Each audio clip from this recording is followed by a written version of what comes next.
자격증. 시작하자. 주경야도. 주경야도. 기능사도 주경야도. 기사도 주경야도. 기능장도 주경야도. 기술사도 주경야도. 자격증 주경야독으로 끝내자. 이게 뭐라고? 자, 다음 또 하이니가 나오면 뭐가 나온다 있죠? 버드가 나온다. 버드의 법칙 같이 또 한번 보도록 할게요. 자, 하이니는 1대 29대 300이라는 재구성 비율인데, 버드는 자 1대 10대 300입니다. 1대 10대 30대 600입니다. 자, 교재 한번 볼게요. 중상 또 밑줄. 자, 중상 같이 한번 보도록 하겠습니다. 중상.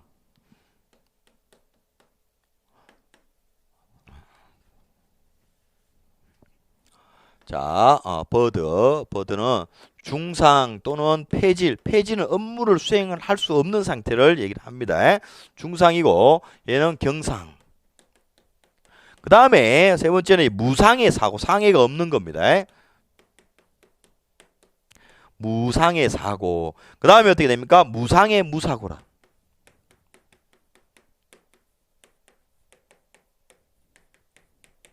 무상의 무사고라는 겁니다. 경상에서는 우리가 인적 물적 손실을 이제 수반되는 거고요. 여기서 얘기하는 무상의 사고는요, 물적 손실을 얘기를 하는 거고, 여기서 무상의 무사고는 어떠한 이제 말 그대로 상해도 없고 사고도 안 났어요. 우리 아차 사고, 위험 순간이라는 겁니다. 아차 사고, 사고 날 뻔한 사고. 요걸 이제 무상의 무사고다. 사고가 날 뻔한 사고를 얘기한다라는 겁니다. 아차 사고는 뒤에 쪽에서도 또 한번 다루게 되어 있습니다. 얘는 1대 10대 30대 600이라는 비율이 발생된다라는. 이 총 더하면 몇 개가 되겠죠? 시험 문제 641건. 자, 교재 한번 볼게요. 자, 중상 또는 폐질의 한계. 그 다음에 경상, 중상, 경상. 죄송합니다. 여러분 제가 실수를 했네요. 버드 위에다가 적었습니다. 죄송합니다. 저도 사람인지라 강의하다 보면 실수할 수 있습니다. 1대 29대 1대 10대 30대 600 이렇게 보는 거죠. 그래서 이걸 더하면 641건이다라는 거죠. 요 비율 아주 중요합니다. 자, 바로 예상 문제로 넘어가도록 그렇게 할게요. 예상 문제.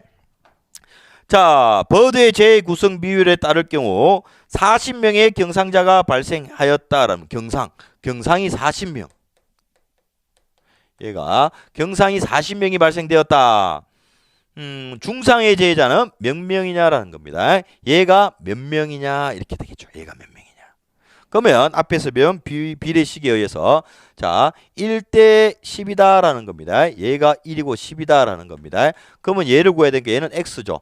x 대 어떻게 됩니까? 40 이렇게 되는 거죠. 그래서 내양의 곱은 외양의 곱과 같다. 그래서 10x는 어떻게 됩니까? 40 이렇게 되겠죠. 그러면 x는 없어져 지워져 결국에는 4가 된다라는 겁니다. 그래서 답은 4명이 되겠죠.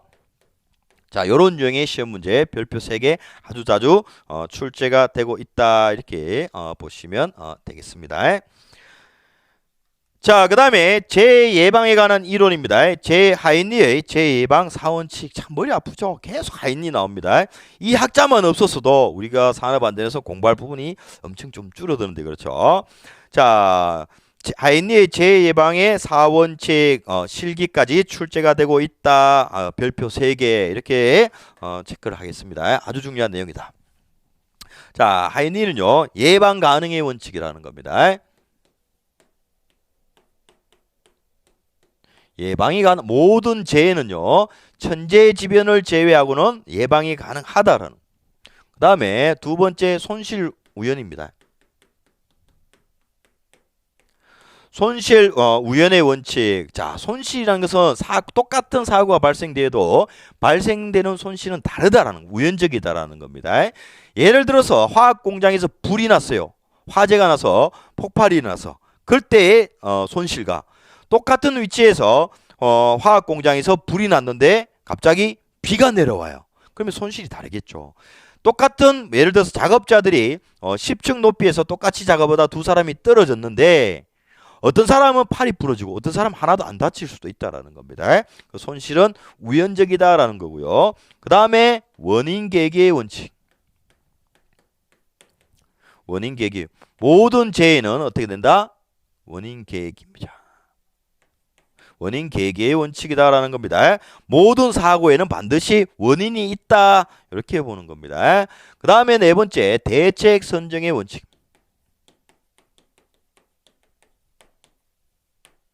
대책 선정의 원칙이다.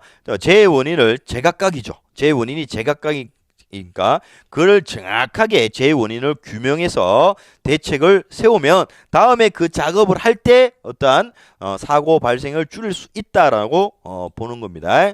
자, 그래서 예 손이는 원대하다. 예 손이는 원대하다. 암기법이죠. 예 손이는 뭐하다? 원대하다. 자, 시험 문제는요. 다음 중 하인리의 재해예방 4원칙에 포함되지 않는 것은 이렇게 해서 시험에 가장 많이 나오고요.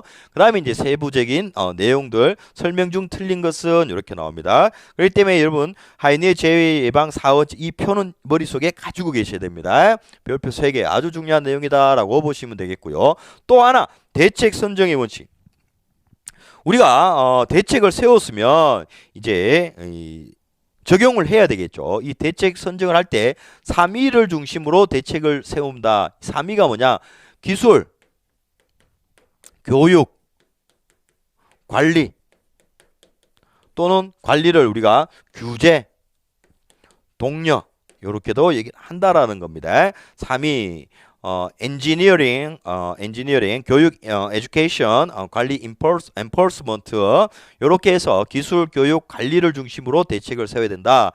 자, 어떠한 재해를 분석했는데 기술적으로 우리가 부족하더라라면 기술적인 대책을 세워야 되고, 자, 교육적으로 우리가 부족해가지고 사고가 발생되더라. 그러면 교육적인 대책을 세워야 돼요. 뭐 안전관리적 교육을 잘 시키면 되겠죠. 그 다음에 관리가 잘못되었다라는 겁니다. 뭐 안전관리 조직이 없다라든지 규정이 없다라든지 그러면 그에 대한 조직을 꾸리고 규정을 만들면 되겠죠. 그런 대책들. 대책은 뭐다? 3위를 중심으로 한다. 아주 중요한 문제. 별표 3개. 자, 그 다음에 두 번째 하인리의 재예방 5단계. 자, 아주 중요한 얘기입니다. 이것도 별표 3개. 실기에서도 출제가 되고 있다. 하인리는 재해예방을 위해서요. 맨 처음에 안전관리 조직을 꾸려야 됩니다. 안전활동의 가장 기본은요. 조직이 꾸려져야 되죠. 그럼 그 조직이 꾸려지면 어떻게 됩니까? 어떠한 그 조직에서 안전 목표가 설정이 되겠고요. 그 목표에 따라서 어떠한 안전관리 규정을 제정하게 되겠죠. 만들게 되겠죠. 그 다음에 두 번째는 재해 사례라든지 아니면 작업 현장에 가가지고 직접 불안전한 요소들을 발견을 해보는 겁니다. 사실의 발견이죠. 작업을 분석한다든지 조사를 통해서 그 다음에 뭐 안전 점검을 통해 가지고 어떠한 불안전한 요소를 이제 발견하게 되겠죠. 그다음에 3단계는 그 발견된 불안전한 요소들을요 직접 이제 분석을 하는 겁니다. 어떠한 원인에 의해서 재해가 발생되었는지, 그 다음에 또 될 수 있는지를. 그 다음에 어떻게 됩니까? 네 번째 시정책의 선정입니다. 그러면 불안전한 요소들을 분석했으면 가장 효과적인 개선 방안을 선택을 해야 되겠죠. 그 개선 방안을 선정을 한다라는 거고요. 제5단계 시정책의 적용. 이거는 가장 효과적인 개선 방안이 선택이 되었으면 그거를 현장에 직접 적용을 시켜보고 그 다음에 시켰을 때 또 재평가 잘못되었을 때는 개선 조치도 한다라는 게 하인리의 재예방 5단계입니다. 그래서 암기법은 조사부는 시선을 시적한다라는 조사분 조제 조사부는 어떤 시선 시정책의 선정이죠. 시선을 뭐다? 시적한다. 적용돼야 되겠죠. 시정한다. 이 단계가 시험 문제에 가장 많이 나옵니다.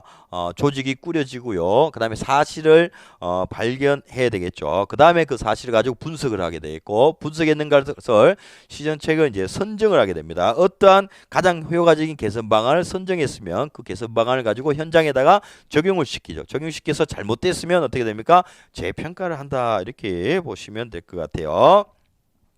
자, 단계 아주 중요합니다. 별표 3개. 자, 그 다음에 하베이의 3이 기술, 교육, 관리 별표 3개 아주 중요한 얘기다. 나머지 부분 넘어가도록 그렇게 할게요. 자, 1.3 생산성과 경제적 안정도 이것도 그냥 참고하고 넘어가겠습니다.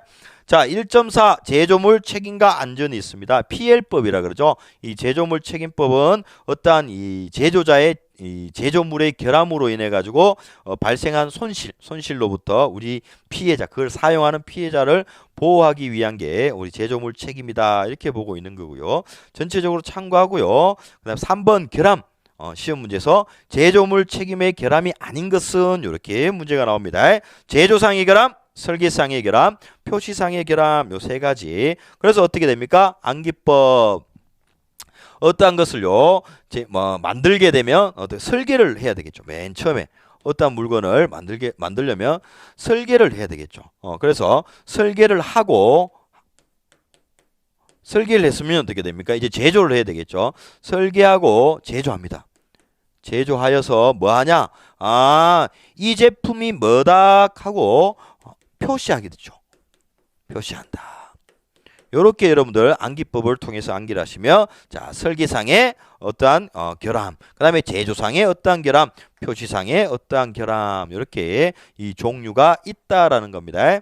가볍게 세모 정도 하고 넘어가도록 그렇게 하겠습니다. 나머지 부분은 여러분들 참고하고 시간 나실 때 한번 읽어보시면 될 것 같다 이렇게 보시면 될 것 같아요.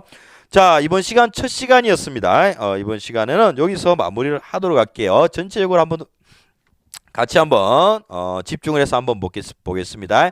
안전이란 뭐라 그랬죠? 위험을 제어하는 기술이다라고 말씀을 드렸습니다. 시험 문제라고 말씀드렸죠. 자, 안전 관리를 하는 최종적인 목적은 뭐다? 우리 인간 존중이다라는 겁니다. 그다음에 사회복지 증진을 그죠? 우리 근로자들이 안 다쳐야 되겠죠. 그래서 어떻게 됩니까? 풍요롭고 즐거운 삶을 살아야 되겠죠. 그다음에 뭐 어떠한 생산성이 향상되고 재해가 발생되면 생산성이 떨어지겠죠. 그 다음에 재해로 인한 재산 및 인적 손실을 예방하더라 부분. 그 다음에 fail safe, foolproof. fail은 뭐다? 실패라 그랬잖아요. 어떤 기계 설비의 결함이 발생되어도 안전하게 작동되도록 한 구조다. 2중 3중의 안전조치. 항공기, 비행기가 나오면 무조건 뭐다? fail safe 답을 체크하라고 말씀을 드렸고요. 그 다음에 foolproof입니다. 풀이 바보 어리석은. 그래서 우리 인간의 실수가 발생되어도 안전하게 작동되도록 하는 구조다. 그래서 근원적인 안전화 대책이다. 이렇게 볼 수 있겠고, 세탁기란 말이 나오면 무조건 풀프루프다라고 체크하라 그랬습니다. 자, 그 다음에 재해 발생의 메커니즘 하인리가 있으면 항상 버드가 따라다닌다 그랬습니다. 순서 하이니, 버드, 아담스 이 순서 절차가 아주 중요하다. 그래서 하이니는 어떻게 된다? 불안전한 행동과 불안전한 상태만 제거를 해버리면 사고와 재해로 발생되지 않더라. 자, 불안전한 행동과 상태는 몇 단계? 제3단계. 즉 직접 원인이 된다. 직접 원인은 몇 단계? 제3단계. 자, 버드도 통제의 부족, 제어의 부족으로 인해 가지고 또 재해가 발생된다는 거고요. 자, 재해 구성 비율 하이니의 1대 29대 300. 다 더하면 몇 개다? 330건이다라는 겁니다. 계산하는 그 비례식에 의해서 계산하는 방법. 버드는 1대 10대 30대 600 아주 중요한 내용이다라고 말씀을 드렸고요. 자, 하이니의 재해 예방 4원칙 별표 3개 아주 중요한 실기에서도 출제가 된다고 말씀을 드렸습니다. 예손이는 대원이다. 예손이는 뭐 대원이다. 예손이는 원대하다. 이런 식으로 암기를 해주시면 될 것 같아요. 그 다음에 재예방의 5단계 조사부는 시선을 시작한다. 안전관리 활동의 제일 기초적인 게 뭐라 그랬죠? 안전관리 조직이라 그랬습니다. 조직이 꾸려졌습니다. 그럼 가만히 앉아 있으면 누가 월급 줍니까? 아니죠. 그럼 그 조직에서는 어떻게 됩니까? 현장이나 또는 재해 사례를요, 사실 위험 요인을 발견하게 되겠죠. 그게 이제 사실의 발견. 사실의 발견을 했으면 이제는 분석을 해야 되겠죠. 어떠한 불안전 요소가 있는지 분석을 하게 되겠고, 분석을 했으면 이제 시정책을 적용을 시킵니다. 선정을 하게 되겠죠. 가장 효과적인 개선 방안을 이제 선택을 해서 선정을 하게 됩니다. 그 다음에 시정책의 적용이죠. 그걸 현장에다가 적용을 시켜보는 거다. 그래서 재평가를 하는 거다. 이렇게 보시면 될 것 같아요. 그럴 때 대책 선정의 원칙에서는 3위 기술 교육 관리를 중심으로 한다. 이렇게 보시면 되겠습니다. 그 다음에 PL법의 결함, 종류, 설계하고 제조해서 어디가 표시한다. 요거만 가볍게 세모 정도 하자. 이렇게 설명을 드렸습니다. 자, 첫 번째 시간 여기서 마무리를 하고 다음 강의에서 또 찾아뵙도록 그렇게 하겠습니다. 여러분 수고하셨습니다.